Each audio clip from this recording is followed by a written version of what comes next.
Hello everyone, welcome to our YouTube channel सर्वजीय सब। आज के इस वीडियो में हम लोग देखेंगे क्लास 6 का हमारा हिस्ट्री। और हम देख रहे हैं हमारा 5वां चैप्टर है राज्य, राजा और एक प्राचीन गणराज्य। प्लीज़ आप लोग वीडियो को लाइक करिएगा और चैनल को शेयर सब्सक्राइब करिएगा। कुछ लोग शासक कैसे बने, देखो हमें ये हमें बताया जाता है ना कि राजा हुए होंगे, वो हुए होंगे जैसे पृथ्वीराज चौहान वगैरह हो गए, महाराणा प्रताप जी हो गए, शिवाजी हो गए। उन लोगों के बारे में बताया जाता है ना हमें, तो हम सोचेंगे ना ये लोग राजा बने कैसे। राजा सीधे पैदा थोड़ी होते हैं कि हाँ बस राजा ही हो गए, ऐसा नहीं है। स्टार्टिंग में राजा बनने का प्रक्रिया क्या था, कैसे स्टार्टिंग से राजा बनते गए, तो हम उसके बारे में देखेंगे। कुछ लोग शासक कैसे बने। लगभग 50 वर्षों से हम अपने शासकों का चुनाव मतदान के जरिए। भाई हम 50 ईयर हो गया ना जब हमारे देश आज़ाद हुआ। अब मान लो 70 हो गया, 75 हो गया, 72, इतने से हम वोटिंग कर रहे हैं। तब हम प्रधानमंत्री हो गया, उन लोग को चुन रहे हैं, या हमारे यहाँ सीएम हो गया, जो भी है, या फिर गांव में प्रधान उनको चुन रहे हैं। लेकिन इससे पहले क्या होता था, करीब 3000 साल पहले कुछ लोग बड़े बड़े यज्ञों को आयोजित करके आज राजा के रूप में प्रतिष्ठित हुए। मतलब कब, 3000 साल पहले। यही जो आजकल प्रधान वगैरह बन रहे हैं ना, इसको आप अगर खुद से रिलेट करोगे तो समझ पाओगे। तो करीब 3000 साल पहले कुछ लोग बड़े बड़े यज्ञ अनुष्ठान को आयोजित करके राजा के रूप में प्रतिष्ठित हुए। अश्वमेध यज्ञ, अश्वमेध यज्ञ ऐसा ही आयोजन था। इसमें घोड़े को राजा के राजा के जो लोग थे उनके देख रेख में स्वतंत्र विचरण के लिए छोड़ दिया जाता था। जहां तक अगर घोड़ा जाता था तो वो समझ लेते थे कि राजा का ही एरिया है। अगर किसी किसी दूसरे राजा ने रोका तो अश्वमेध यज्ञ करने वाले राजा से उसको लड़ाई करनी पड़ती थी। और अगर उन्होंने घोड़े को जाने दिया तो इसका मतलब यह था कि अश्वमेध यज्ञ करने वाला राजा उनसे ज्यादा शक्तिशाली है। इसके बाद उन राजाओं को यज्ञ में आमंत्रित किया जाता था, मतलब जो राजा जाने देते थे या फिर हार जाते थे। यह यज्ञ विशिष्ट पुरोहितों द्वारा संपन्न होता था। इसके लिए उन्हें उपहार दिए जाते थे, मतलब जो पंडित वगैरह अभी भी पूजा कराते हैं ना, तो जैसे सत्यनारायण भगवान का कथा, उससे रिलेट कर लो। कुछ ना कुछ तो आप उनको देते हो ना दक्षिणा में, उसी तरह से अश्वमेध यज्ञ कराने वाला राजा बहुत शक्तिशाली माना जाता था। यज्ञ में आमंत्रित सभी राजा के लिए लोग क्या करते थे, और उपहार ले आते थे। जो भी लोग आते थे उपहार लेके आते थे। जैसे भी किसी के एंगेजमेंट हो गया, रिसेप्शन हो गया, उस टाइम उनको राजा रानी ही समझो, उनके लिए सब लोग गिफ्ट लेके आते हैं। इसी तरह से इन सभी आयोजनों में राजा का मुख्य स्थान होता था। राजा जो होते थे हेड ऑफ डिपार्टमेंट होते थे। जैसे हमारे कॉलेज के, वो किस पे बैठेंगे, सिंहासन पे। अब या फिर बाघ की खाल के एक विशेष आसन पर बिठाया जाता था। युद्ध क्षेत्र में राजा का सारथी उसका सहचर होता था। यज्ञ के अवसर पर राजा की विजयों तथा अन्य गुणों का गान किया जाता था कि वो कैसे मतलब कि किसको हराएं, कितना ज्यादा उनके पास चीजें हैं और कितने शक्तिशाली हैं। राजा के सगे संबंधित, खासकर उनकी रानी तथा पुत्र को भी कई कई छोटे अनुष्ठान करने होते थे। अन्य सारे जो लोग आमंत्रित, उनका काम क्या था, बैठकर सिर्फ यज्ञ की पूरी प्रक्रिया को देखना। राजा के ऊपर पुरोहित पवित्र जल का छिड़काव करने के साथ अन्य अनुष्ठान का कार्य करते थे। यानी जैसे गंगा जल हमारा हो गया।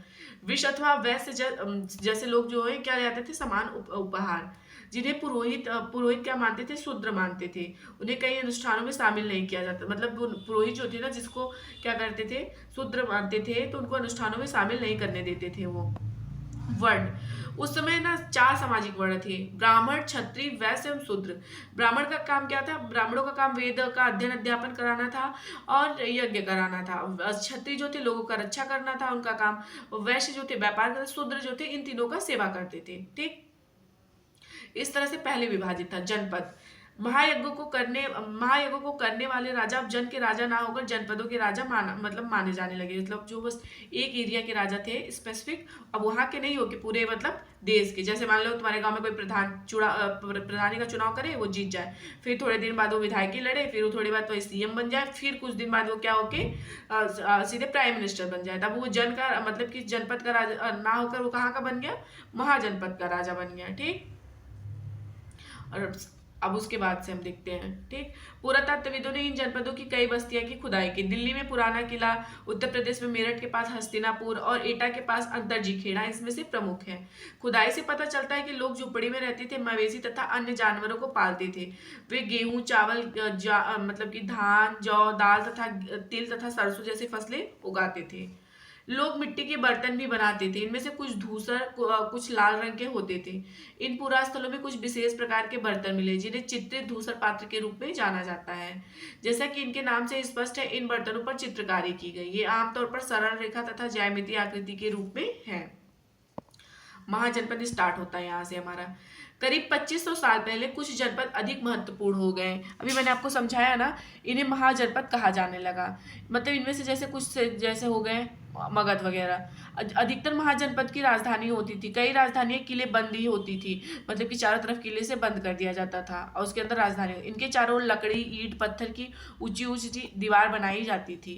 ऐसा लोग इसलिए क्यों करते थे ताकि कोई अन्य राजा इन पे आक्रमण ना करे, और कुछ राजा अपनी राजधानी के चारों ओर विशाल ऊंची प्रभावशाली दीवार खड़ी करके अपनी समृद्धि शक्ति का प्रदर्शन करते थे। मतलब अभी देखो गांव में जिसका कोई घर वर थोड़ा सुंदर हो बड़ा, वो दिखाना चाहेगा कि हाँ रे हम ही हैं जो है। बस इस तरह के किले के अंदर रहने वाले लोगों में उस क्षेत्र पर नियंत्रण रखना और भी सरल हो जाता होगा। इस तरह की विशाल दीवार बनाने के लिए व्यापक योजना की आवश्यकता थी और लाखों की संख्या में ईंट तथा पत्थरों का इंतजाम करना पड़ता था। हजारों स्त्री पुरुष बच्चों ने इसके लिए अथक परिश्रम किया होगा और इनके लिए संसाधनों की आवश्यकता पड़ती होगी। अब राजा सेना रखने लगे थे। देखो अभी हमने पिछले चैप्टर में पढ़ा था तो राजा सेना नहीं रखते थे अस्थायी, अब सेना क्या करने लगे, सेना रखने लगे। सीएम जो सिपाही थे उनको नियमित क्या देने लगे, वेतन देने लगे। और टैक्स वगैरह भी, मतलब कुछ भुगतान आहत सिक्कों के रूप में होने लगा। इन सिक्कों के बारे में हम चैप्टर 8 में पढ़ेंगे, आहत सिक्के के बारे में। कर महाजनपदों के राजा विशाल किले बनवाते थे, बड़ी सेना रखते थे, इसलिए प्रचुर संसाधनों की आवश्यकता होती, इसलिए उन्होंने क्या किया, मतलब कि कर्मचारी वगैरह तो रखते ही थे ना, तो महाजनपद के जो राजा थे लोगों से नियमित कर या फिर समय समय पे टैक्स लेने लगे।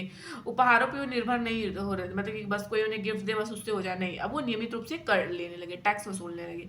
फसलों पर कर लगाए जाते थे, कारीगर के ऊपर लगाए जाते, पशुपालकों या जानवरों के उत्पादों के रूप में देना पड़ता था, व्यापारी को सामान पर कर देना पड़ता था, आखेटक और खास ग्राहक को जो जंगल से चीजें उनको प्राप्त होती थी वो उनको देना पड़ता था। ठीक, कृषि में परिवर्तन। इस युग में कृषि के क्षेत्र में दो बड़े परिवर्तन है। अब हल के फाल जो है ना वो लोहे के बनने लगे। पहले किससे बनते थे, मिट्टी वगैरह से, फिर लकड़ी से, फिर उसके बाद अब लोहे के बनने लगे। कठोर जमीन जो थी उसको अच्छे से उसकी जुताई होने लगी, जिससे फसल की उपज जो थी बढ़ गई अच्छे तरीके से। अब लोगों ने धान के पौधे का रोपण शुरू किया। जैसे अभी हम लोग क्या धान छिड़का जाता है ना, पहले क्या करते थे लोग, सीधे धान बो देते थे। अब उसका बीज निकलता है, फिर उसके बाद से बीज छिड़कने के बाद जब निकलता है तब उसको बोया जाता है। तो इस तरह से शुरू हुआ। अब पहले की तुलना में बहुत ज्यादा पौधे जीवित रह जाते थे, इसलिए पैदावार भी ज्यादा होने लगी। मगध सूक्ष्म निरीक्षण, इसको देखते हैं। लगभग 200 सालों के भीतर मगध सबसे महत्वपूर्ण मतलब जनपद बन गया। यहाँ क्यों बन गया, क्योंकि गंगा और सोन जैसी नदियां यहाँ से होके बहती थी। यातायात, जल वितरण, जमीन को उपजाऊ बनाने के लिए महत्वपूर्ण थी। मगध का एक हिस्सा जंगलों से भरा था। इनमें से क्या करते थे लोग, हाथी वगैरह को पकड़ के उसे प्रशिक्षित कर देते थे, सेना में लगा देते थे, इसलिए और महत्वपूर्ण हो गए। जंगलों से मतलब लकड़ियां लाके घर, गाड़ियां, रथ बनाते थे, बहुत सारी चीजें इनके पास हो जाती थी। इसके अलावा इस क्षेत्र में लौह अयस्क की खदानें भी थी। अब मजबूत औजार और हथियार बनने लगे। मगध में दो बहुत शक्तिशाली शासक थे, कौन, बिंबिसार तथा अजातशत्रु। आपसे एक चीज पूछेगा, अभी जो पटना है जिसको पाटलिपुत्र कहा जाता है था, उसकी स्थापना किसने की थी, तो उसकी स्थापना किसने की थी, उदयन ने की थी। एक चीज याद रखिएगा, उदयन ने की थी। और हर ऑप्शन में अजातशत्रु देता है और उदयन देता है, तो याद रखिएगा उदयन ने की थी, अजातशत्रु ने नहीं, वरना हम यही बार बार लगा देते हैं। मगध की दो बहुत महत्वपूर्ण शक्तिशाली शासक थे, बिंबिसार और अजातशत्रु। और मतलब ये अन्य जनपदों को जीतने के लिए हर संभव साधन अपनाते थे, मतलब साम दाम दंड भेद सब कुछ अपना लेते थे। महापद्म नंद एक और महत्वपूर्ण शासक थे। उन्होंने अपने नियंत्रण का क्षेत्र इस उपमहाद्वीप के उत्तर पश्चिम भाग तक भी फैला लिया था। बिहार में राजगीर, जिसको हम आजकल राजगीर बोलते हैं ना, आप लोग जानते होंगे, फेमस है राजगीर, वहाँ पे ग्लास ब्रिज भी बना हुआ है। कई सालों तक मगध की राजधानी बनी रही। बाद में पाटलिपुत्र, जिसको हम पटना बोलते हैं, मतलब अभी बिहार का कैपिटल है ना पटना।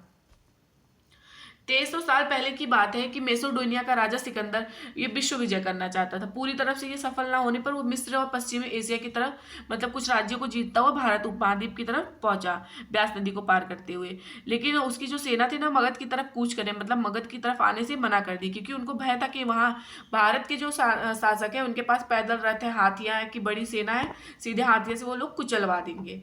अब ऐसे ही बहुत महत्वपूर्ण आता है दूसरा हमारा कौन सा, वो है महाजनपद वज्जी। लेकिन जैसे हम मगध के बारे में पढ़े ना, एक राजा होता था, इस तरह से यहाँ नहीं होता था। ये मगध के पास का ही था, मतलब बिहार का ही था, जिसकी राजधानी वैशाली थी। ठीक। यहाँ अलग किस्म की शासन व्यवस्था थी जिससे गढ़ या संघ कहते हैं, मतलब ग्रुप में लोग मिलके कर चलाते थे शासन। गढ़ या संघ में कई शासक होते, इसमें प्रत्येक व्यक्ति राजा कहलाता था। सभी राजा विभिन्न अनुष्ठानों को एक साथ संपन्न करते थे। सभाओं में बैठकर ये बातचीत, बहस, वाद विवाद के जरिए बातें तय करती थी कि इनको क्या करना है, कैसे अपने संघ को बढ़ाना है या फिर अपने जनपद को बढ़ाना है। शत्रुओं के आक्रमण से निपटने के लिए मिलकर चर्चाएं करते थे। स्त्रियां, दास तथा कमकार इन सभाओं में हिस्सा नहीं ले सकते थे। एक बहुत इंपॉर्टेंट चीज आपसे पूछता है, याद रखिएगा। वज्जी संघ का वर्णन दिग्निकाय से लिया गया। दिग्निकाय एक प्रसिद्ध बौद्ध ग्रंथ है जिसमें बुद्ध के व्याख्यान दिए गए। करीब 300 साल पहले की बात है। अजातशत्रु का एक मतलब कि मंत्री था वश्यकार।